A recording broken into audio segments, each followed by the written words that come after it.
Good morning. आपण जो हा प्रयोग करणार आहोत तो आपल्या शरीराशी रिलेटेड आहे. तर तो कसा आहे तर ते आपण प्रयोगाच्या माध्यमातून पाहूया. मी सर्वप्रथम इथे 1 चमच प्लेन तांदूळ घेतलेले आहेत. मी इथं कोरडे तांदूळ घेतले, तुम्ही ओले पण तांदूळ करून घेऊ शकता.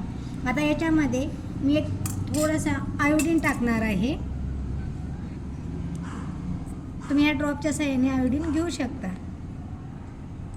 डायरेक्ट त्या तांदळावरती आयोडीन टाकल्यानंतर तांदूळ कसे ब्लॅक होतात, हे बाहेर लगेच इन्स्टंट असे ब्लॅक व्हायला लागतात हे तांदूळ.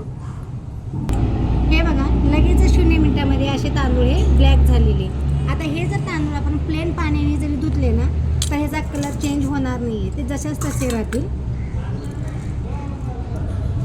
हे बघा, मी प्लेन पाण्यामध्ये हे तांदूळ टाकले तरी पण यातला काही म्हणजे तांदळातलं काहीच गेलेलं नाही, कलर जशाच तसा आहे. आता याच्यातलं जे तांदळामधलं प्युअर ऑक्सिजन होतं ना ते ऑक्सिजन पूर्ण ते काढून घेतलेलं आहे.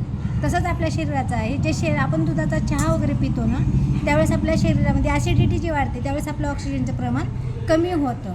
आता हे पाणी आपण हे बाउलमध्ये काढून घेऊया.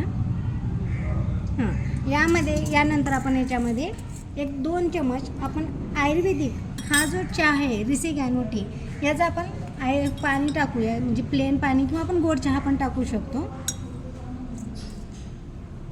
हे आपण एकत्रितपणे छान असं मिक्स करून घेऊया. हे बघा, हे तांदूळ नंतर ना असे होतात.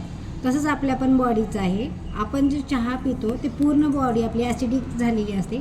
तर ती बॉडी क्लीन करायचा असेल तर हे जे आपलं रिसेगॅनो टी आहे ह्याचं प्लेन पाणी पण पिऊ शकतो किंवा आपण ह्याची ब्लॅक टी जरी पिली तरी आपली बॉडी क्लीन होऊ शकते. थँक्यू.